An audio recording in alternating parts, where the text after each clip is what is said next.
दोस्तों आपने ये कहावत तो सुनी ही होगी, बाइक हो तो बुलेट जैसी। और शायद यही वजह है कि रॉयल एनफील्ड सिर्फ सड़कों पर नहीं बल्कि लोगों के दिलों पर राज करती है। लेकिन क्या आप जानते हैं ये आइकॉनिक बाइक शायद आज हमारे बीच नहीं होती अगर आयशर मोटर्स ने इसे नहीं खरीदा होता। रॉयल एनफील्ड को दोबारा जिंदा करने के लिए सिद्धार्थ लाल ने वो किया जो शायद किसी ने नहीं सोचा होगा, अपने 15 में से 13 बिजनेसेस ही बेच दिए।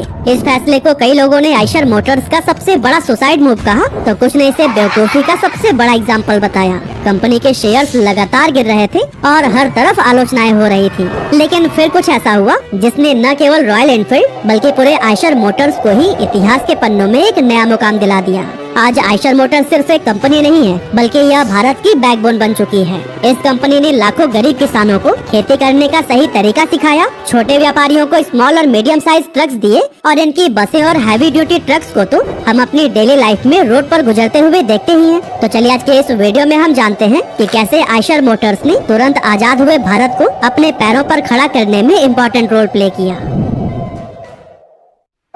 तो दोस्तों इस कहानी की शुरुआत होती है उस समय से जब हमारा भारत 200 साल की गुलामी से आजाद हुआ था। उस टाइम हमारी इकोनॉमी पूरी तरह से एग्रीकल्चर पर डिपेंडेंट थी। किसान पुराने मैनुअल तरीकों से खेती करते थे क्योंकि इंडिया में उस टाइम पर एग्रीकल्चरल मशीनरीज की भारी कमी थी, जिससे कि उनका काम बहुत टफ हो जाता था और प्रोडक्शन भी काफी लिमिटेड ही रह जाती थी। अब इसी प्रॉब्लम को ही सॉल्व करने के लिए एक इंडियन बिजनेसमैन मनमोहन लाल ने 1948 में गुड अर्थ नाम की कंपनी शुरू की, जिसका काम जर्मनी और अमेरिका से ट्रैक्टर्स को इम्पोर्ट करके उन्हें अपने देश में बेचना था ताकि खेती में लगने वाली मेहनत को कम किया जा सके।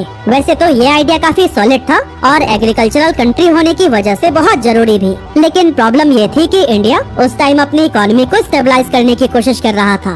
फार्मर्स की इनकम इतनी लो थी कि महंगे इम्पोर्टेड ट्रैक्टर्स खरीदना उनके लिए इम्पॉसिबल था। इसी वजह से 1952 से 1957 के बीच गुड अर्थ कंपनी सिर्फ 1500 ट्रैक्टर्स ही सेल कर पाई। अब सोचने वाली बात यह है कि 4 साल में सिर्फ 1500 ट्रैक्टर्स। अब आज के हिसाब से ये नंबर काफी कम लगता है ना, बट उस टाइम के चैलेंजेस को देखते हुए ये भी एक बड़ा माइलस्टोन था।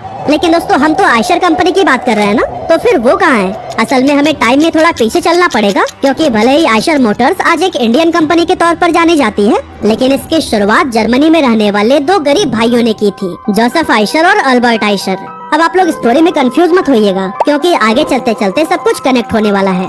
असल में 1930s में जर्मनी के एक छोटे से गांव फॉरेस्टर में रहने वाले 2 भाई बचपन से ही अपने पापा को एक लोहार का काम करते हुए देख रहे थे। खास करके वो खेती के औजारों को बनाने और रिपेयर करने का काम करते थे। अब जोसेफ और अल्बर्ट का जो गांव था ना, वहाँ की मिट्टी काफी उपजाऊ थी, इसी वजह से वहाँ के ज्यादातर लोग एग्रीकल्चर पर ही डिपेंडेंट थे। लेकिन जो प्रॉब्लम इंडिया आजादी के बाद फेस कर रहा था, वही सेम प्रॉब्लम जर्मनी में लोग 20 साल पहले ही फेस कर रहे थे। मतलब कि उस समय ट्रेडिशनल मेथड्स जैसे बैल और घोड़ों का इस्तेमाल करके ही खेतों की जुताई की जाती थी। ऐसे में जब आयशर ब्रदर्स ने किसानों को दिन रात खेतों में खून पसीना बहाते हुए देखा, तो उन्हें ख्याल आया कि अगर खेती में हल चलाने और बाकी कामों के लिए कोई ऐसी मशीन बनाई जाए जो बैल या घोड़ों से ज्यादा तेज और ताकतवर हो, तो ये किसानों की जिंदगी बदल सकती है। और फिर अपने इसी सोच को लेकर उन्होंने पुराने टूल्स और मशीनरीज के साथ में एक्सपेरिमेंट करना शुरू कर दिया। और फिर इस तरह से 1936 में दोनों भाइयों ने एक ऐसा ट्रैक्टर मार्केट में उतारा जो कि छोटे किसानों के लिए काफी किफायती था, क्योंकि ये न सिर्फ कम फ्यूल में चलता था बल्कि इसे ड्राइव करना भी काफी आसान था।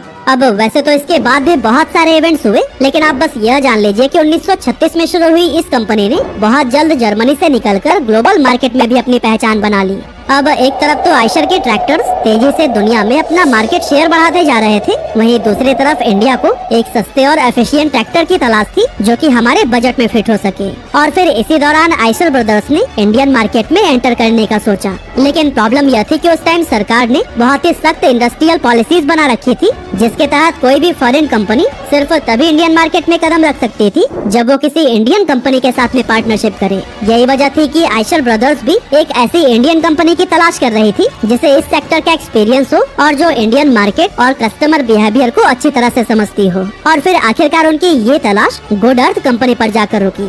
साल 1958 में आयशर और गुड अर्थ कंपनी ने मिलकर Eicher tractor corporation of India limited नाम से एक ज्वाइंट वेंचर की शुरुआत की। एक्चुअली यह पार्टनरशिप इसलिए किया गया था ताकि भारत में पहली बार ट्रैक्टर का प्रोडक्शन शुरू किया जा सके।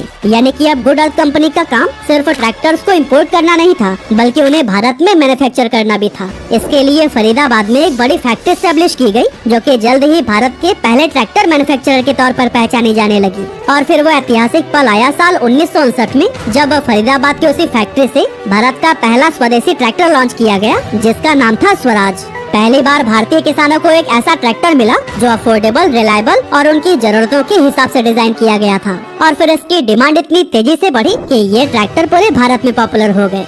इस सक्सेस के साथ ही कंपनी ने अपना नाम बदलकर Eicher tractor corporation of India limited से आयशर ट्रैक्टर्स इंडिया लिमिटेड कर दिया।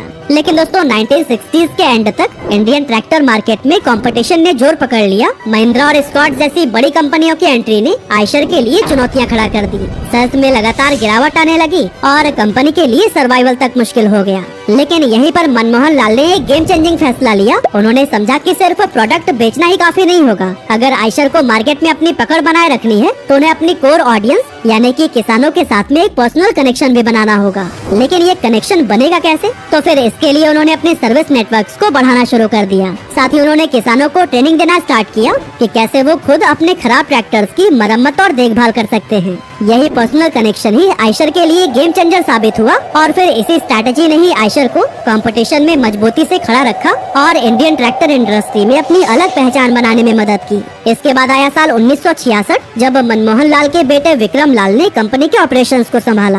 विक्रम के नए आइडियाज और विजनरी लीडरशिप ने न सिर्फ आयशर ट्रैक्टर्स को नई ऊंचाइयों तक पहुंचाया, बल्कि इंडियन एग्रीकल्चर सेक्टर को भी पूरी तरह से बदल कर रख दिया। क्योंकि 1965 से 1975 के बीच विक्रम लाल ने आयशर के मैन्युफैक्चरिंग प्रोसेस को पूरी तरह से मेड इन इंडिया मॉडल में बदलने का फैसला किया। यानी कि पहले जो पार्ट्स और मैकेनिकल कंपोनेंट्स जर्मनी से इंपोर्ट किए जाते थे, अब वो सभी भारत में ही मैन्युफैक्चर किए जाने लगे। इससे प्रोडक्शन कॉस्ट काफी कम हो गई और पहले जहां ट्रैक्टर्स महंगे हुआ करते थे, अब वो सस्ते दामों पर मिलने लगे थे, जिसके चलते अब छोटे किसान भी इन्हें आसानी से खरीद सकते थे। इस बदलाव का फायदा ये हुआ कि खेती में मैकेनाइजेशन यानी मशीनीकरण का दौर शुरू होने लगा। किसानों की प्रोडक्टिविटी बढ़ गई, जिससे इंडियन एग्रीकल्चर सेक्टर में बहुत बड़ा बदलाव देखने को मिला। इसके बाद आया 1980s का टाइम, जब आयशर ट्रैक्टर्स ने वो कर दिखाया जो उस समय की भारत की बड़ी बड़ी कंपनीज के लिए सोचना भी मुश्किल था। असल में आयशर ट्रैक्टर्स ने अपनी ही पेरेंट कंपनी आयशर ट्रैक्टरों का टेक ओवर कर लिया। मतलब कि जिस कंपनी को दो जर्मन भाइयों ने शुरू की थी, वो अब इंडिया का हो चुका था। लेकिन ये सब हुआ कैसे, इसके पीछे भी बड़ी इंटरेस्टिंग स्टोरी है।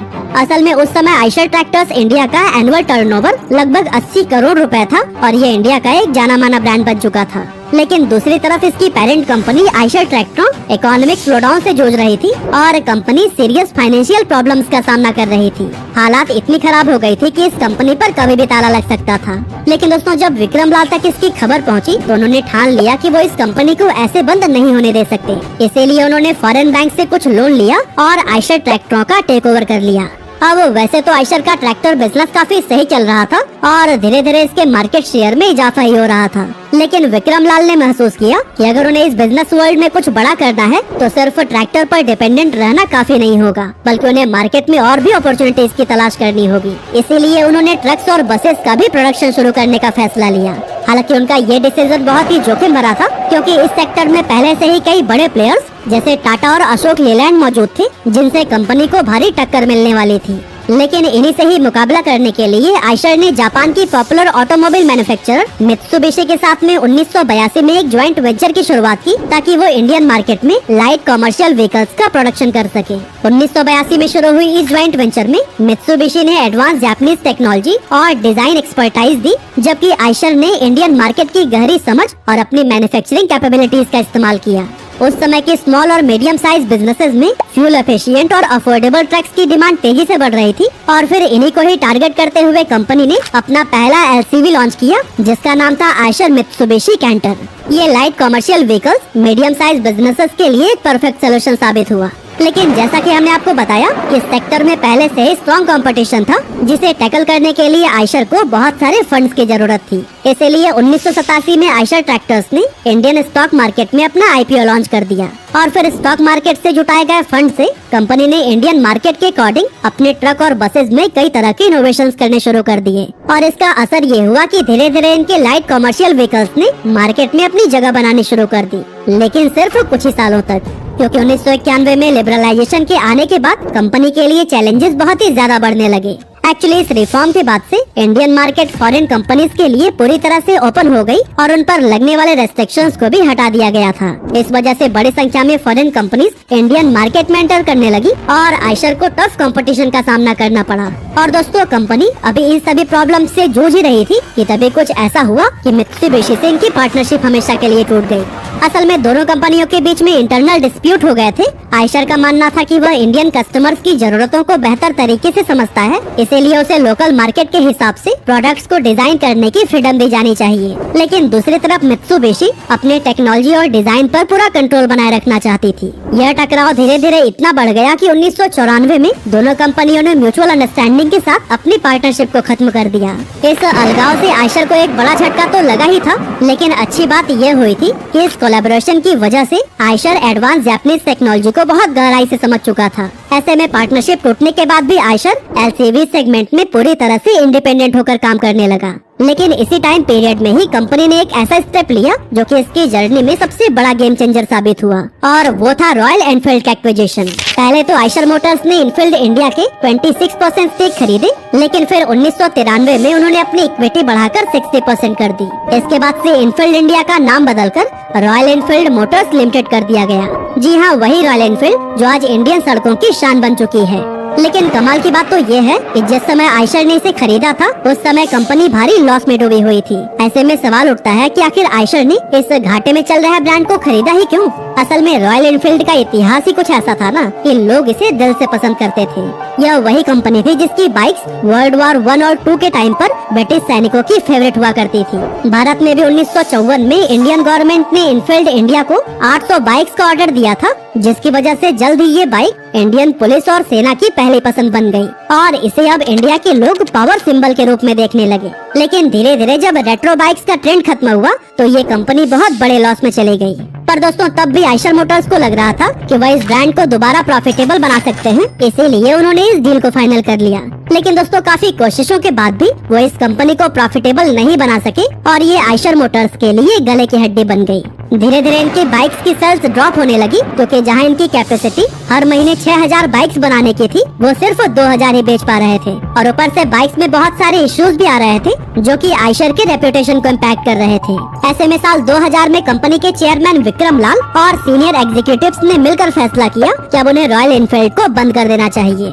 लेकिन उसी टाइम पर विक्रम लाल के बेटे सिद्धार्थ लाल, जिन्होंने 1 साल पहले ही कंपनी को ज्वाइन किया था, वो आगे आए और अपने पिता से 2 साल का समय मांगा कि वो इस लिमिटेड टाइम पीरियड में कंपनी को प्रॉफिटेबल बना के रहेंगे। इस तरह से रॉयल एनफील्ड की जिम्मेदारी सिद्धार्थ के हाथों में आ गई। उन्होंने खुद 1 महीने तक इस ब्रांड की बाइक्स को चलाया और इसकी खूबियां और खामियां पहचानी, और फिर अपनी रिसर्च के आधार पर उन्होंने देश के यूथ को टारगेट करने के लिए बाइक्स में ढेर सारे बदलाव किए। और फिर महज 2 सालों के अंदर ही रॉयल एनफील्ड की बाइक्स नए रंग रूप में फिर से शोरूम्स के अंदर दिखाई देने लगी और अब इसकी सेल्स में भी जबरदस्त उछाल देखने को मिल रहा था। इसके बाद आया साल 2006, जब सिद्धार्थ को आयशर मोटर्स का सीईओ और एमडी बना दिया गया। लेकिन इसके बाद भी उनका ज्यादा रुझान रॉयल एनफील्ड की तरफ ही रहा और इसे प्रॉफिटेबल बनाने के लिए इन्होंने कई सारे ऐसे फैसले लिए जो कि बहुत ही ज्यादा विवादित थे, क्योंकि सिद्धार्थ ने आयशर के 15 बिजनेसेस में से 13 को बेच दिया। असल में आयशर ग्रुप उस टाइम पर Eicher school of design, Eicher good earth furniture, Eicher cars, Eicher garment, Eicher finance और आयशर ट्रांसपोर्टेशन जैसे कुल 15 बिजनेसेस में डील कर रहा था। यहाँ तक कि इन बेचे गए 13 बिजनेसेस में आयशर का ट्रैक्टर बिजनेस भी था, जिससे कंपनी की नींव पड़ी थी। एक्चुअली सिद्धार्थ का कहना था कि ब्रांड्स कंपनी के लिए गहने के जैसा होता है, जिसे कि कोई भी नहीं बेचना चाहता। लेकिन बहुत सारे कई छोटे छोटे और लॉस मेकिंग बिजनेसेस को रन करने से अच्छा है कि कुछ चुनिंदा प्रॉमिसिंग बिजनेसेस पर फोकस किया जाए। अब सिद्धार्थ के इन 2 प्रॉमिसिंग बिजनेसेस में एक तो था ऑब्वियसली रॉयल एनफील्ड और दूसरा था आयशर मोटर्स का ऑटोमोटिव डिवीजन, जो कि बस और ट्रक्स का प्रोडक्शन करता था। साल 2008 में आयशर मोटर्स ने वॉल्वो के साथ में एक ज्वाइंट वेंचर कर लिया ताकि वो अपने व्हीकल्स की क्वालिटी और परफॉर्मेंस में सुधार ला सके। और इस ज्वाइंट वेंचर से वीई कॉमर्शियल व्हीकल्स लिमिटेड यानी कि वीईसीवी की शुरुआत हुई, जो आज न सिर्फ इंडियन मार्केट में अपने प्रेजेंस को मजबूत कर चुका है, बल्कि इंटरनेशनल मार्केट में भी अपने परचम लहरा रहा है। इसके अलावा सिद्धार्थ ने भी रॉयल एनफील्ड को ग्रो करने में अपनी जी जान लगा दी और इसके लिए कई सारे बड़े बड़े स्टेप्स लिए। 2012 में उन्होंने थंडरबर्ड 350 और 500 मॉडल्स लॉन्च किए, जो कि कंपनी की आइकॉनिक मोटरसाइकिल्स बन गए। इनकी सक्सेस ने रॉयल एनफील्ड को एक नई दिशा दी और इसके बाद क्लासिक 350 ने कंपनी की सबसे ज्यादा बिकने वाली बाइक का दर्जा हासिल कर लिया। लेकिन सिद्धार्थ की नजर सिर्फ इंडियन मार्केट तक सीमित नहीं थी, बल्कि उन्होंने इंटरनेशनल एक्सपेंशन के लिए भी कई सारे बड़े बड़े कदम उठाए और इसका रिजल्ट सामने आया 2015 में, जब रॉयल एनफील्ड ने आयशर मोटर्स के टर्नओवर में 40% का कंट्रीब्यूशन देकर सबको हैरानी में डाल दिया था। अब अगर फाइनेंशियल ईयर 2024 की बात करें तो इस साल रॉयल एनफील्ड ने 9,12,732 बाइक्स बेची, जो कि पिछले साल के मुकाबले 9% ज्यादा है। जबकि वहीं वही कॉमर्शियल व्हीकल्स भी लगभग 34 देशों में अपनी व्हीकल्स को सेल कर रहा है। 2017 में आयशर मोटर्स का रेवेन्यू 70 बिलियन रुपीस था, जो कि सिर्फ 7 सालों में ही बढ़कर 165 बिलियन रुपीस तक पहुंच चुका है। सिद्धार्थ लाल और उनकी टीम ने दिखा दिया कि अगर आप एक क्लियर विजन, सही डायरेक्शन और डिटर्मिनेशन के साथ आगे बढ़े तो फिर किसी भी चुनौती को पार किया जा सकता है।